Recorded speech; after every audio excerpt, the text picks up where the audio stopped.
Hey guys, this is a role I had with Adam. He's one of the most technical brown belts at the academy, and I really enjoy training with him. You can see in these exchanges that it's very back and forth. It's difficult for either one of us to really get a solid advantage for any amount of time. So I think this would be interesting and fun to look at and narrate. All right, let's take a look. So this video starts. It starts like 20 seconds late because the cameraman got his camera up a little bit late. That's okay though. I think it just started in like a kind of octopus exchange, and it ended up with me sitting up. Adam spins around, and it's very 50-50 at this point. But you can notice I have the underhook on this far side, and he has just like this crossface. And the underhook that I have is way more effective in driving his back down to the mat, as you can see right here. So let me play that back. You can watch one more time.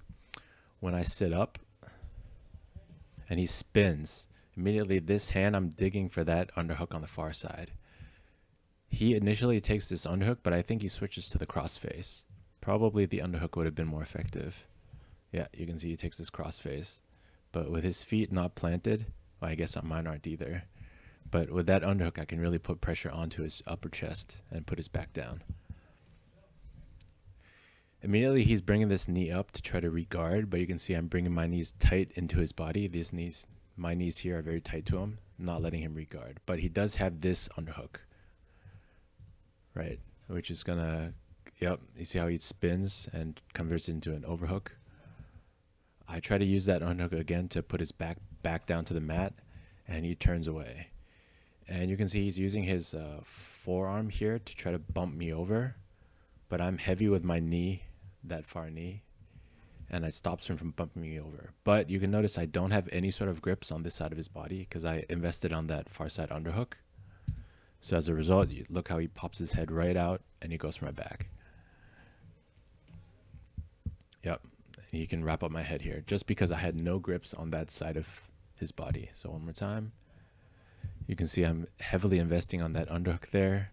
He tries to bump me over. I'm staying heavy, and he ducks his head out because my arm should be here, controlling his near side, but it's busy on the underhook. And at this point, my shoulder is so low that there's no way for me to pull that arm out. So he kind of gets a free escape. Comes up wrapping the head, very good. And I go for this overback grip to try to put more pressure into him, but I don't think it really does much. As you can see, he has my pants here, and if he lifts, I'm going to go for a ride. I think that's what he was thinking. With this belt grip and the pants grip, he has a lot of power to pull me that way. I'm keeping my knee very tight to his chest here, this knee, which makes it not so easy for him to lift. And I walk my hips back, as you've seen in most of the other videos. This part of the pass is super important. Even though I have my arm trapped in between his legs, my hips are way up near his shoulder, and I have his shoulders pinned to the mat. So all I have to do is, extract my arm, control his hip here, but you can see my weight is too far back, and he drives up and comes on top. Luckily, I used that butterfly to bump him off. One more time.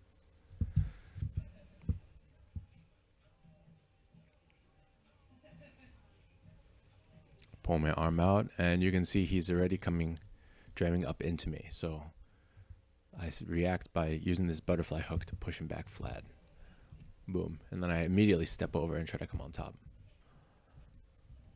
He's still framing. You can see that my hips are not connected to his chest at any point here because he has his knee inside and he has this arm framing.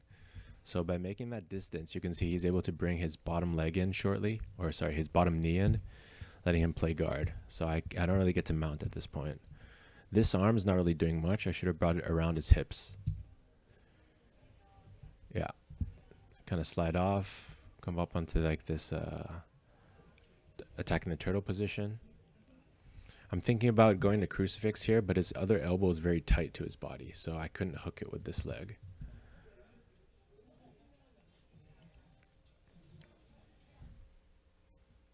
You can see he's framing this arm, which is very smart, because if he wasn't, I would be switching to a seatbelt control on the back, right? I bring this out in front. Ideally, this arm will be over the shoulder, and this one would be under his shoulder, and they would be connected in a seatbelt. But by framing here, he's setting himself up for an escape by rolling back.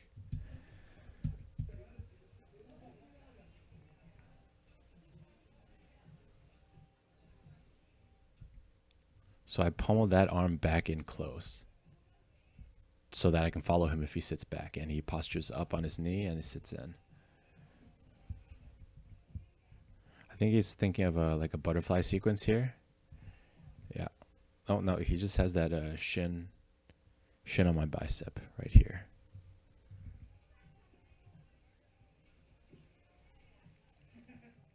So as he reguards, I'm immediately looking to weave pass. So he's like in a half guard position here. I have my arm weaved under his top leg, over his bottom leg. And my bottom arm here is going to go for his collar to hit this weave pass. Oh, I'm thinking of stepping over and trapping his legs together. Sorry. So as he's shoving my shoulders, I'm stepping close to him, trying to fold his knees. He's trying to pull again.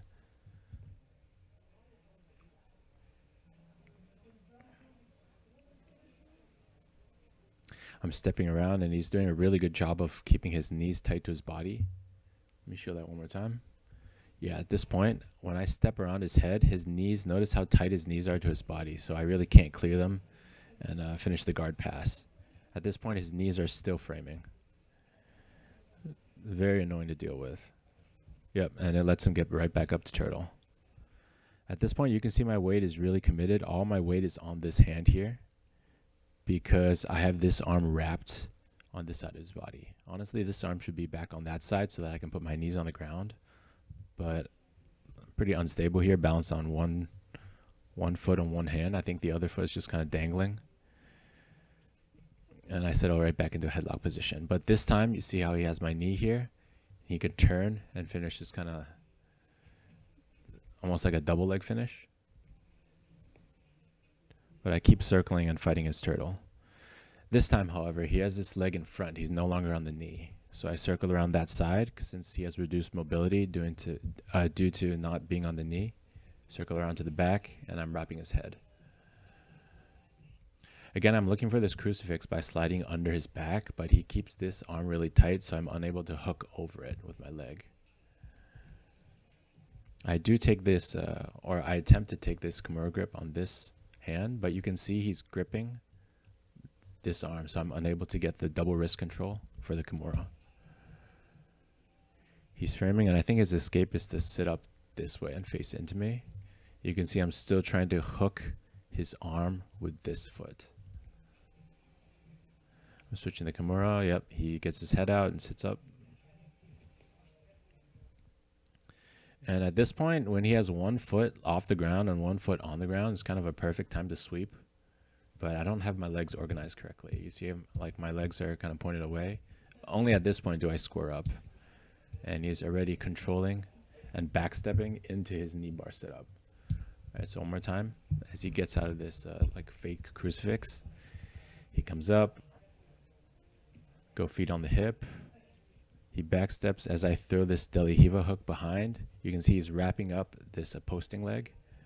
And I put in this deep De La Riva hook, right, behind his near leg and in front of his far leg here. And that's kind of all he needs to backstep. And he has this leg wrapped up. He's controlling the far leg so I can't spin. He sits back, and this is a super tight knee bar with the leg controlled. Right, when he has my secondary leg controlled, that really shuts down most of my escapes. I can't really rotate that way. I can't rotate this way. Pretty stuck. And he gets a quick tap. Yeah, in our last roll, he also hit a knee bar on me.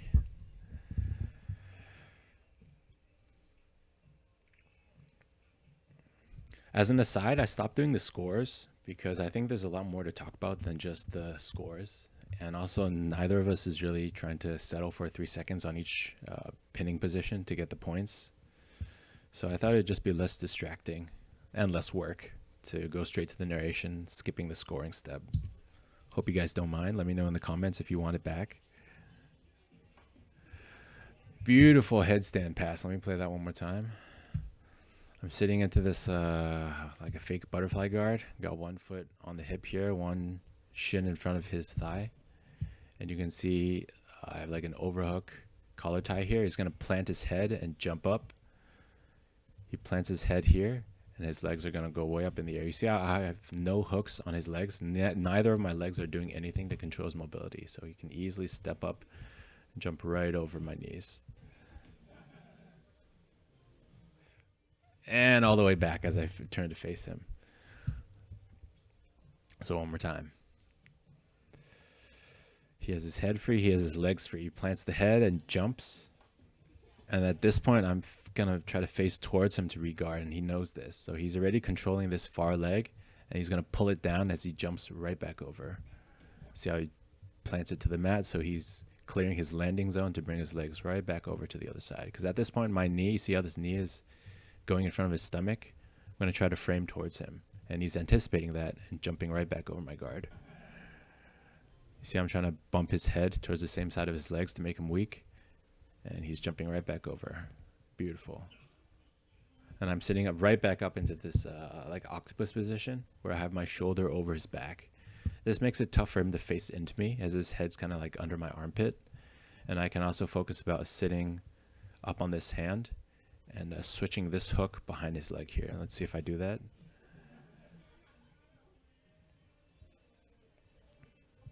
So I really should not be controlling this near elbow. For an effective octopus guard, I need to bring my head up, and I do that by bringing this arm high over his lat. So, yeah, like this. But at this point, you see how my head is already lower than his head. So this guard's not very effective for me. So I go back into like a kind of guillotine overhook to try to bring his posture down. And finally, I get my head over his head, and I can start thinking about circling. So let me play that one more time. Notice the head positions and how they switch. Right. So at this point, his head is higher. Kind of notice this. So I use my guillotine to wrap his head and bring my head over his. This part's super important. Also, he doesn't have a grip on this side, meaning I'm free to circle around. If he was grabbing my pants or had an underhook here, I wouldn't be able to circle. So I circle and he sits back into like a butterfly, back into his turtle. At this point, I'm on my hip. You see my hip is on the mat and his knees are on the mat. Knees are more mobile than the hip. So I really need to pop up to my knees. Yep. And I focus on attacking his turtle one more time. So I pull him over and try to throw in the hooks, but you can see he jumps his hips to the far side, denying the hooks. Even still, I have this head wrapped here. I think he's blocking my arm. And I'm again on this like fake crucifix position, except this time it's not fake. Notice how I wrap his arm with my leg as I sit back. So he's blocking this leg with his grip, but it's essentially doing the same thing, keeping his arm busy. And on this side, again, he's blocking my Kimura grip. So I'm again trying to wrap his arm with my leg. It's unsuccessful, but I do have this like kind of like a crossface. Well, the choke's really over his jaw, so there's no point in squeezing for me at this point. I come on top as I lose the back. Let me say it one more time. The important decision point for whether to keep attacking the back or come up to mount is when I lose the hooks. So you can see at this point, I'm trying to fight this hook over his arm to obtain the crucifix or the straitjacket back position. But as he's rolling this way, and I see that my hook is very ineffective, and I also lose this grip, I know that I have to come up on top. So I use this grip to hug something on this side to pull myself up onto mount. So yeah, he's very sideways here, and I don't have my bottom hook is under his leg. So I have to come up on top. You can notice my bottom hook is nowhere to be seen here. I only have the top hook in. So I take this grip behind his elbow, pull myself up to mount. An important point here is how high up my hips are from his. So you can see his hip line is here. My hip line is kind of here, right? It's almost like near his shoulders. So this is very effective for blocking his knees because his knees are his primary way of escaping this position. If he brings his knees in front of my leg, he can use his knees to push me off and re-guard. So being aware of this, I'm going to keep my legs high. I'm going to keep my feet glued to his thigh here, so he's unable to use his hand and push my feet inside of his. So I'm taking this sleeve control again, like I said, to stop him from pushing the hand. Staying on top, switching this arm, thinking about going an armbar on that side. Honestly, that's a mistake because I don't have that near side arm controlled. I only have this far side grip. Yeah.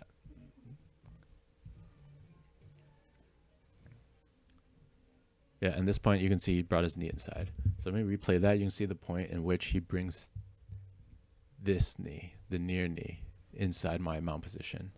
So yeah. So as he sits up on this bottom elbow, notice how my hips are high. Since I have this arm wrapped, I'm failing to control this near arm, which lets him frame with that forearm and bring in his right knee. Yep, right there. This is very annoying for me. As he has the leg in, I have to kind of stand up, and you can notice him immediately underhooking this. And with this collar grip, he's in a very strong setup to go for an X sweep on this side, right? He could be using his foot to step on my far leg on that side and just push everything to that side. Yep, he has an underhook. He has a collar control. So I don't feel very stable here. So you notice I'm not really backstepping or rolling or anything. I'm got to try to disconnect his grips before I even start to pass. So my far hand, this guy, you can only see the elbow, is trying to push down on his legs. If I can clear his hooks out from behind my legs, I can backstep this leg here, and I'll end up in like a reverse knee on belly position. Yep, just like that. So you can see this leg is now free, controlling his hooks, stopping him from tangling me up, controlling that leg, dropping to a knee here and stepping back over. You see how I have both his legs between my legs. I'm going to try to keep his knees collapsed and bring my chest really low to his as I climb up into mount. And he sees this, so he's using this collar grip, I think, to frame my head out this way. But I do have his hips controlled. You can see I have a body lock with these hands, so I'm going to crawl up, control his far hand, maybe jump over, right, go to that side, or I can even jump over and go to this side. But yeah, the tricky point is his knees. I got to beat his knees.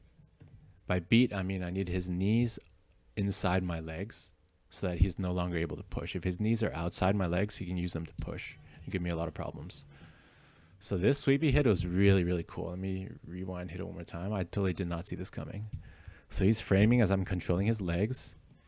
He's on his elbow here, and you can notice his head is slightly higher than mine. So this is a big problem for me, because even if I jump over to that far side, by coming up on his hand, he can bump me over. You can see I'm controlling the hand. I have the knees trapped, but his knees are out. You see they're not in between my legs. And as he turns, he's using his shin here that's still hooked to roll me over. Really cool. Kind of like a butterfly sweep. And as he steps this leg out, I think he has an opportunity to regard. He doesn't have either of my arms, though, which is lucky. This is a classic, like a Choi bar position. He could go for an arm bar if I had this arm in between his legs, which I don't. I'm still in a half guard here. So I'm trying to control this leg, push it in that direction, get his knees collapsed so I can work on the pass. You can see his framing, not letting me collapse the knees in that way.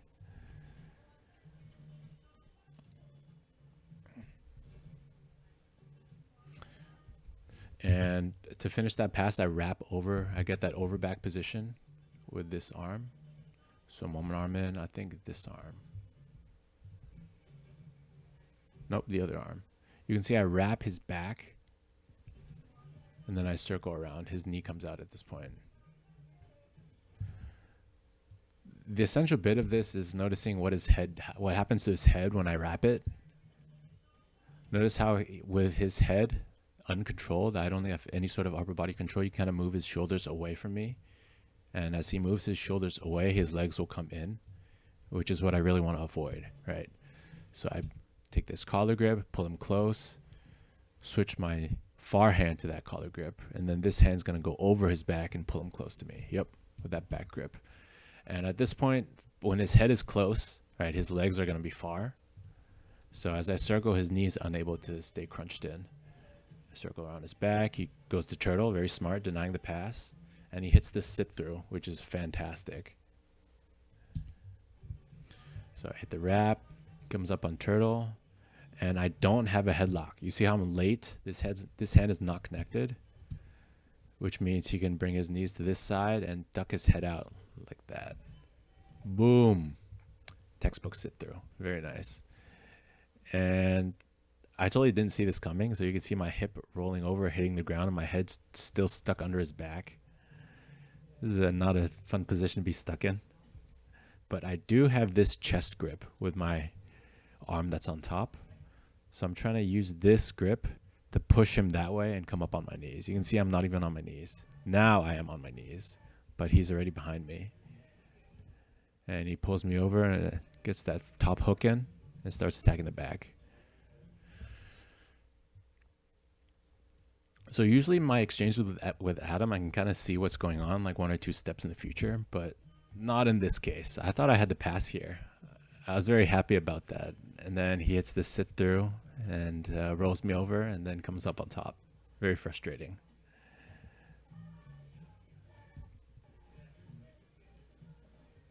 So you notice that he has my arm. He pulls the arm over to obtain the hook. So this near arm, watch what he does with it. He sits up. He immediately wraps it with his own arm, which sinks my shoulder down to the mat, which brings my hip down, which lets him throw that hook in. Boom. So I'm still trying to dodge that bottom hook. I think I'm trying to step over it. He doesn't have it in yet. Yeah, you see his bottom hook is still outside because I'm framing with this grip. See how I'm using my forearm to frame his leg and stop his leg from coming in front of my thigh. Still framing. Gonna try to twist, and he takes the chance to step over and come up on top.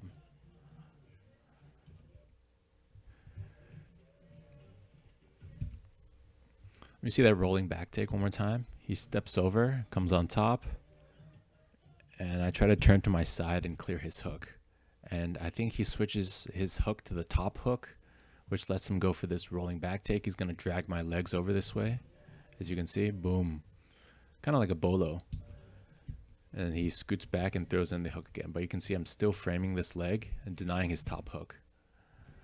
So he scoops my bottom hook. I bring my hips high. I'm trying to scoop back. He comes up. I think he's going to try to go for like a knee cut leg drag. Nice. He goes for this straight ankle. I bring my top hook behind his knee, and I'm going for this back take here.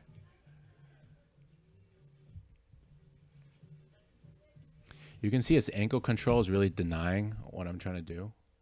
One more time. So he goes for this kind of like a rolling back take bolo thing. He's using his hook here to push me that way and try to come up on top like on a leg drag, but you can see my hip is on top of his leg here, which is trapping his bottom leg from scooting out. Yeah, when he rolls, yeah. So you see how he has my bottom leg hooked, which I'm trying to use my hook to clear his bottom leg, but he's using his other leg to push my bottom leg out to try to regain the hook, but I keep my legs high to deny his hooks. So he comes up on top. I throw my legs over. He goes to this straight ankle. I come up. I clear his arm to the other side, and I'm immediately looking for it to go for the back. All right, since he's focused on this foot here, I'm going to reach around his back. Going to throw this hook in behind his knee. Yeah, right here. And you can see I'm trying to pull him that way into my lap to go for the back. So he switches his grip to this ankle, which really stops me from going that way. And he backsteps this leg, which I trap. And I try to come up on like this leg drag position. But you can see with this ankle trapped, can't come up fast enough, so he still hugs this leg. If he keeps this leg glued to his chest, I think he can go for a knee bar. But I'm really bending this ankle or this heel, trying to keep the heel glued to my butt here and not let him extend this leg. If he extends that leg, that's a knee bar for him. So I got his knees pinned together. You can see his feet are here. Got his knees both pinned together at this point, and I'm going to try to go for this pass here. I think the timer goes, though. Yep, there's the timer. Yeah, very back and forth round. Adam is extremely good, and if I can ever get anything on him, I feel like it's a great victory. All right, thanks for the roll, guys. Hopefully that was helpful. Thanks for watching. and I'll see you on the next one.